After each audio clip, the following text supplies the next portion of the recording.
I don't need all that shit. No, hey, welcome to Covert Cafe. This is Blackback Comedy Presents Story Time.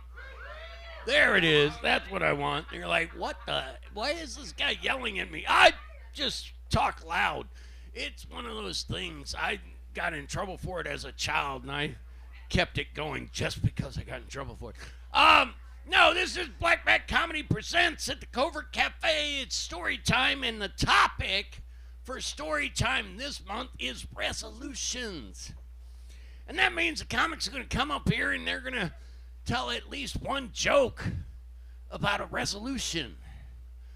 And, you know, to start this up, before we go any further, I got to meet that requirement. And I don't know if this is a joke, but I hate those people that go, I'm not going to do any resolutions. That's my resolution. I'm like, fuck you, Fred. Son of a... No, that's not a resolution. That's a cop-out. You're supposed to be better than that, sir. No, it's resolution. I'm not good at resolutions. Mostly because I lie to myself all the time. It's like that. You've only had one drink, and I'm like on my fifth, but shut up, okay.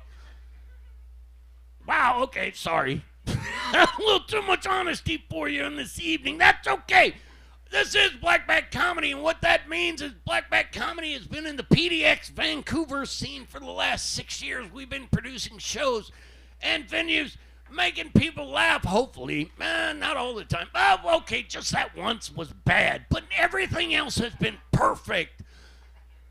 It's Blackback Comedy, and what we do is we find comics that are hilarious, but don't get recognized for that in stage time. They don't get a lot of stage time. So what Blackback Comedy tries to do is present those comics with enough stage time to where they're going, that's enough, sir. Thank you. I've made enough people laugh this week. Oh, I am Dennis Cruz. I will be your host this evening. You will get used to my voice. It will haunt you in your dreams. You will feel yourself being chased later. I've been told these things, but these people also were on heavily psychedelic mushrooms. I'm not saying where they got them from, but hey, let me know. If you... No, I'm kidding. That's a terrible joke. No, resolutions. I once made a resolution to not do any drugs. That was the worst 3 hours of my life. I love drugs. I love drugs. You know, I go to the doctor just to get drugs. I go to the street corner just to get drugs. But the doctor is the safer, because that way I know where the fentanyl comes from. You know, that's terrible but true. Oh, I don't know. I blame it on my youth. When I worked as a stock boy for 7-Eleven, I used to steal candy. I used to steal stuff. You could hide anything in the takeout to the garbage bin, and the boss didn't check. So it was like, hey, how did that case of Lowenbrow get in there? I don't know, man. I don't know. I was 12, but yeah. And so I put in a case of Nerds, and I was like, I wonder what I can get for these, and I made it out, and they were hidden, they were fine, they were beautiful, unsealed. And I talked to my friend, and I said, what can you get me for this? And he was, I can get you some drugs. I was like, drugs? He was like, drugs. Ooh, it got real quiet, everybody getting serious. I was like, okay, I'll do that. And I found out for a case of Nerds, you get 2 heroines. That's what you get. I was like, I didn't know what I was looking for, is what I'm saying. The man handed me 2 little balloons of stuff, and I'm like, how do I use this? And he was like, you want me to show you? And I'm like, no, I'm good. I was able to trade that 2 heroines for a half pound of weed, and I was like, yes, okay, I can handle it. This makes me want those Nerds back, is what it did. That's terrible. No, I worked at a 7-Eleven when I was younger, and you see a lot of people. I worked graveyard when I was 13 because I had a lot of facial hair, and they were like, you can do it. And I'm like, yes, I love Graveyard. No, Graveyard was great. You look to your friends like, oh, that's crazy. No, Graveyard was great. You didn't have to deal with people. You didn't have to, you just had to clean everything. That's all. What you had to make sure everything was spick and span, spotless. So obviously, I did a lot of meth. That's it's the only way you can get the details. That nacho cheese machine was not cleaning itself, sir. I love that job. But I saw people. I worked New Year's. I worked Christmas. I worked Easter. I worked fucking Columbus Day when it existed. I worked every holiday because, time and a half at $3.25 is a lot of money. It was back then. I am that old.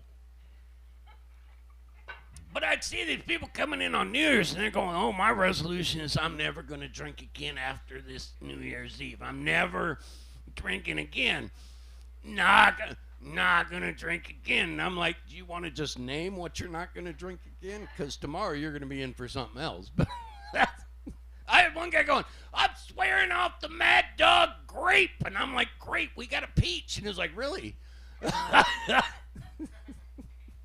terrible.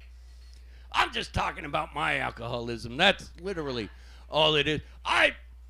Did anybody make any resolutions? Anybody? Resolution? No? Oh, there you go. Okay. I'm not going to ask you what they were. I'm just going to let you suffer in your own self-imposed guilt. Not managing them. I don't know. I knew people that used to make. I had ex-wives. Well, I have ex-wives. They're still there. I just don't like them. They would always make, I'm going to be a better wife. And I'm like, you're going to find a job? She's like, no. I meant I'm just going to take out the trash more than often than twice a week. I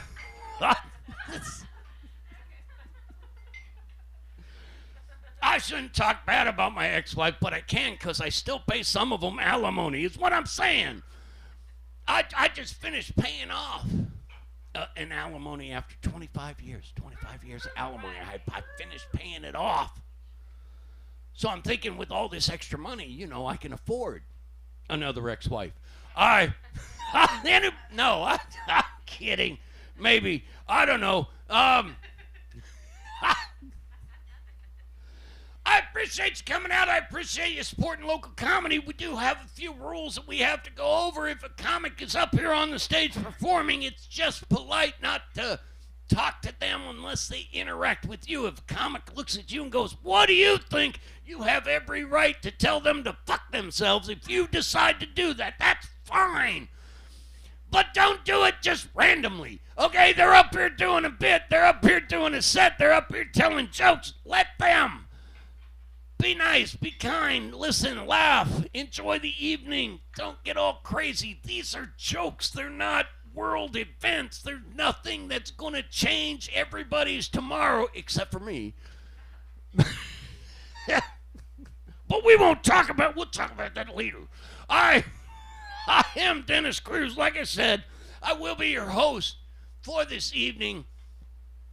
And I think right now we need to get our next comic. You guys ready for your next comic to come into the stage? Get this show kicked off properly.